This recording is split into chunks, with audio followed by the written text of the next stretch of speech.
Hey everyone, it's been a while since my last video, almost a year at this point actually, since March of last year. And the reason why I've been absent for so long is because, well, I've been pretty busy. So as you've probably already seen from either the thumbnail or the title or wherever else I decide to put this, I am now a software engineer at Meta. I was hit up by the recruiter sometime in late March, did my interviews between May and June, and then finally signed my offer and made my way towards the San Francisco Bay Area. So in this video, I'm going to talk a little bit about how I actually got to this point, my income jump, and then finally close off with a net worth update, as well as just how I'm feeling overall. So where was I at before Meta? Well, before Meta, I had spent a little under 2 years at a Fortune 500 non-tech company. It's a name that y'all would recognize, but it's not necessarily something that you would associate with tech. At that role, I was actually working on something completely different compared to what I am doing now. But prior to that even, I did have some internship experience as well as some side project and hobby experience working on Android development, which is what I'm doing now at Meta. So when the recruiter asked me about whether or not I'd be interested in doing Android development, which I very much was, I decided to give it a shot, and funnily enough, I managed to get through the interview process. Now, in terms of the interview process, this wasn't really anything new to me. I had previously interviewed once to try to intern at Google, but that did not end successfully. This is the first time that I actually managed to get this far, and man, it was an exhausting experience. In total, I had 6 rounds of interviews, including the initial phone screen and all the technical interviews, system design, behavioral, all that fun stuff. And it was a very, very long slog spread across about 2 months or so.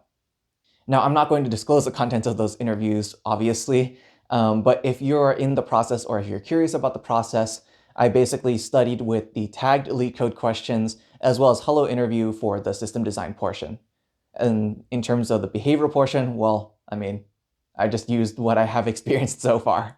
I was pretty shocked when I heard the news that I managed to get the offer given my self-assessment of my interview performance, which I thought was good, but not necessarily great. But here I am.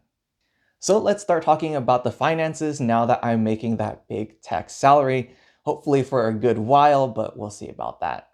So starting off with my base salary jumped from about $110,000 to $185,000. This is a pretty notable jump, and I'm pretty happy about this alone. But it gets better from here because big tech stuff. In terms of the actual bonus, my bonus percentage jumped from about 9% to 15%, and of course, because my base salary is higher, this bonus is also going to be higher. The cool part about big tech though is of course the equities or stocks that you get as part of working there. In my case, I am getting $375,000 worth of Meta stock spread across 4 years. The price was locked in, which means the number of shares that I'm going to be given every single year was priced in at about $700 a share, which Meta isn't doing super hot right now relative to that amount, but hopefully we'll get there after our Q4 earnings. I did also receive a one-time sign-on bonus in addition to relocation assistance. The sign-on bonus was about $25,000, though this obviously won't be every single year.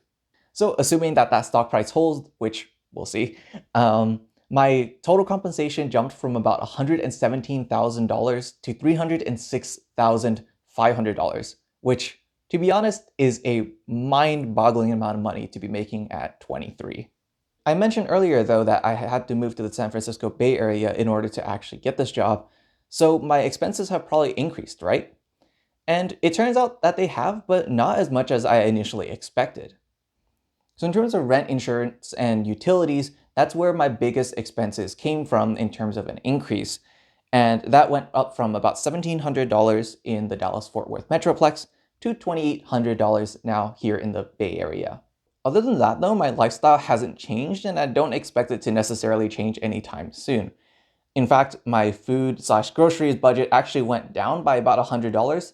I'm only spending about $300 now in terms of groceries because of the cafeteria food and things like that I'm trying to take a little bit of advantage of in terms of budgeting. In terms of transit, I was spending about $100 a month on transit just getting to and from work, and now that has also been thankfully supplied by the company. So all in all then, my expenses haven't really increased too much unless you count state income taxes relative to when I was living in the Dallas-Fort Worth Metroplex, And I feel like that's pretty much what was reflected in my net worth at the end of 2025. So let's talk about that net worth now, shall we? In terms of assets, I have now $350,000 roughly of assets spread out across my main Fidelity accounts, as well as a new Charles Schwab account, as well as a couple of smaller other accounts.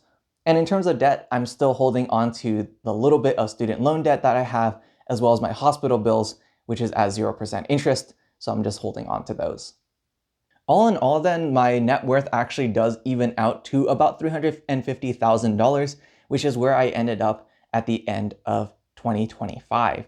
I'm pretty excited to see where this ends up in 2026, assuming that I'm able to actually keep my job, and stay tuned for a video where I'm going to break down exactly how much I'm going to increase my net worth by, or at least how much I hope to increase my net worth by throughout this year.